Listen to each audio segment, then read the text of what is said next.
अजान की आवाज सुनकर चंद्रशेखर आजाद ने तुरंत रोका अपना भाषण। मस्जिद के पास से गुजरा काफिला।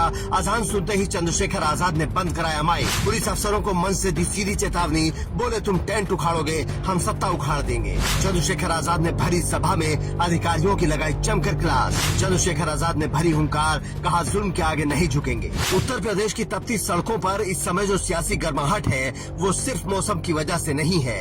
ये गर्माहट है सत्ता परिवर्तन यात्रा की, जिसमें सड़कों पर उमड़ा ये जन सैलाब गवाही दे रहा है कि पश्चिमी उत्तर प्रदेश से उठा ये बवंडर अब रुकने वाला नहीं है। लेकिन इस यात्रा में सिर्फ राजनीति नहीं हुई, बल्कि कुछ ऐसा हुआ जिसने लोगों के दिलों को सीधे छू लिया। यात्रा आगे बढ़ रही थी, पास में एक मस्जिद की मीनार नजर आती है। अचानक लाउड स्पीकर से अजान की आवाज गूंजने लगती है।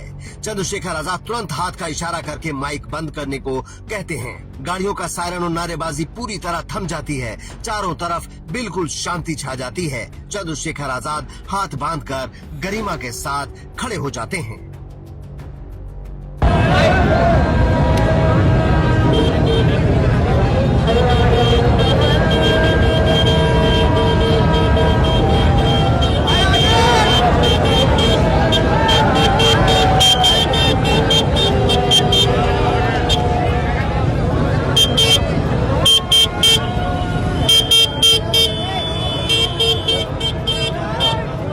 सड़कों पर हजारों का हुजूम था, गगनभेदी नारे लग रहे थे। चंद्रशेखर आजाद जब जनता के बीच पहुंचे तो मानो पैर रखने की भी जगह नहीं बची। युवा, बुजुर्ग, महिलाएं, हर कोई अपने इस नेता की एक झलक पाने के लिए बेताब दिखा।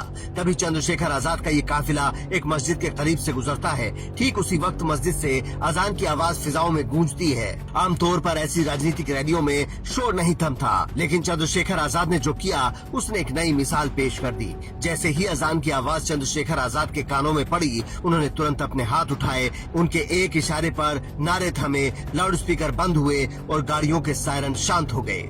जब तक अजान पूरी नहीं हुई चंद्रशेखर आजाद मौन खड़े रहे। नफरत के इस दौर में भाईचारे और आपसी सम्मान की ये तस्वीर थी जिसने वहाँ मौजूद हर शख्स का दिल जीत लिया। लेकिन ये खामोशी सिर्फ अजान के सम्मान के लिए थी। अजान खत्म होते ही चंद्रशेखर आजाद के तेवर पूरी तरह बदल गए। इस बार उनके निशाने पर था स्थानीय प्रशासन और यूपी पुलिस। यात्रा को रोकने के प्रशासनिक प्रयासों, टेंट उखाड़े जाने की कोशिशों और सुरक्षा के नाम पर खड़ी की गई अड़चनों पर चंद्रशेखर आजाद का गुस्सा 7वें आसमान पर पहुंच गया। उन्होंने भरी जनसभा में पुलिस और प्रशासन की जमकर क्लास लगा दी।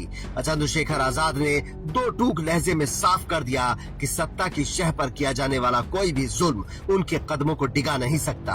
उन्होंने कहा कि कितना भी कोई